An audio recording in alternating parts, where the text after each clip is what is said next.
Hi hello welcome to our channel Ananias entertainment. ఈ వీడియోలో ఏంటంటే పండగకి మనం చీరలు కడతాం కదా. సో చీరలు నార్మల్ చీరలు కడితే మనకు చాలా టైం తీసుకుంటాం. అలాంటిది పట్టు చీరలు ఆల్మోస్ట్ వరలక్ష్మి వ్రతానికి అందరూ ఎక్కువగా పట్టు చీరలు కట్టడానికి ప్రిఫర్ చేస్తారు.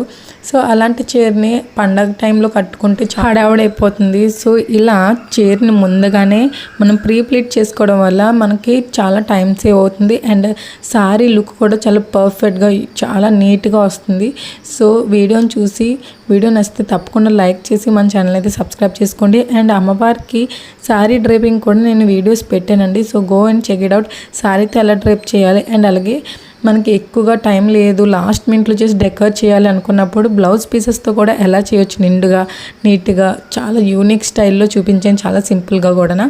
So go and check it out. తప్పకుండా చూడాల్సిన వీడియోస్ మాట అవి. Go and check it out. By the way first time కనుక మన ఛానల్ చూస్తున్నట్టయితే వీడియోని తప్పకుండా లైక్ చేసి మన ఛానల్ని సబ్స్క్రైబ్ చేసుకోండి. ఒకసారి వెళ్ళి మన ప్లేలిస్ట్ అయితే చెక్ చేయండి. మీకు తప్పకుండా నా కంటెంట్ అయితే నచ్చుతుంది అండ్ ప్లీజ్ డూ సబ్స్క్రైబ్. ఈ వీడియోలో మీకు ఆల్మోస్ట్ చాలా క్లీన్ అండ్ క్లియర్గా చూపించడానికి ట్రై చేస్తున్నాను సారీని ఏ విధంగా ప్రీ ప్లీట్ చేసుకోవాలి అని. ఎక్కడైనా డౌట్స్ ఉంటే కనుక నాకు కామెంట్ చేయండి, తప్పకుండా కామెంట్స్కి రిప్లై ఇస్తాను. అండ్ ఇక్కడ చూస్తున్నారు కదా పళ్ళుకి అయితే ఫస్ట్ నేను ఐరన్ చేసుకుంటున్నాను. అక్కడ నేను నా హైట్ ఎంతైతే కావాలో అంతకన్నా కొంచెం ఎక్కువగానే చేసుకుంటున్నాను.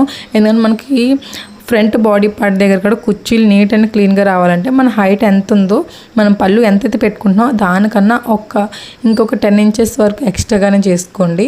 అలా అయితే మనకి ప్లీట్స్ అనేవి చాలా నీట్ అండ్ క్లీన్గా కనిపిస్తాయి మనకి బాడీ పార్ట్ దగ్గర కూడా. ఇప్పుడైతే పళ్ళు ప్లీటింగ్ అయిపోయింది కదా, మనం నించొని మనకి నడుము చుట్టూ మనం సారీ చుట్టుకుంటాం కదా ఫస్ట్ ఒక లేయర్. అలా చుట్టుకున్న పార్ట్ అంతా ఫస్ట్ మనం ప్లెయిన్గా తీసుకొదిలేయాలి. తర్వాత తీసుకునే ప్లీట్స్ అని కొంచెం పెద్దగా కనీసం ఒక 5 or 6 ప్లీట్స్ వచ్చేటట్టుగా చూసుకోండి. ఎక్కువ ప్లీట్స్ కావాలి అని చెప్పి మీరు చిన్నగా తీసుకుంటే మనకి ఏమవుతుందంటే మనం నడుము దగ్గర సారీ దోపినప్పుడు చాలా ఎత్తుగా బరువుగా కూడా అనిపిస్తుంది. అంటే ఎక్కువ ప్లీట్స్ రావడం వల్ల ఎక్కువ వాల్యూమ్ అనేది క్రియేట్ అవుతుంది. అలా కాకుండా పెద్ద ప్లీట్స్ మనం ఎన్ని ప్లీట్స్ తీసుకున్నా మనకు కరెక్ట్గా అక్కడ ముందని కనిపించేవి ఒక 4 or 5 ప్లీట్స్ మాత్రమే కనిపిస్తాయి. సో ఒక 6 ప్లీట్స్ వరకు తీసుకోండి చాలు. అక్కడ ఒక చిన్న పిన్ పెట్టుకొని ఈ వీడియోలో చూపిస్తున్నట్టుగా కిందన పెట్టి ఐరన్ ఎలా చేయాలంటే ఒక ప్లీట్ పైన ఇంకో ప్లీట్ వచ్చేటట్టుగా స్టెప్ బై స్టెప్ ప్లీట్ పెట్టి ఐరన్ చేసుకోవాలి. ఆ ప్లీట్స్ విధంగానే కింద వరకు కూడా మన ప్లీట్స్ని బాగా కింద వరకు ఫోల్డ్ చేసుకుంటూ వెళ్ళి ఆ సారీ కింద వరకు కూడా మనం ఈ విధంగా ఐరన్ అయితే చేసుకోవాలి. ఐరన్ అయితే కంప్లీట్ అయిపోయిందండి. అండ్ ఇక్కడ నేను బాక్స్ ఫోల్డింగ్ చేయడానికి ట్రై చేస్తున్నాను. నేనేం ప్రొఫెషనల్ కాదు కాబట్టి నాకు వచ్చిన విధంగా అయితే నేను ఇక్కడ బాక్స్ ఫోల్డింగ్ చేయడానికి ట్రై చేస్తాను. ఎందుకంటే ఇంత కష్టపడి చేసిన దాన్ని ఎలా పడితే అలా ఫోల్డ్ చేసి పెట్టేస్తే మళ్ళీ దాని యొక్క లుక్ అయితే పోతుంది. సో నేను ట్రై చేస్తాను, నా బెస్ట్ ట్రై చేస్తాను అనమాట.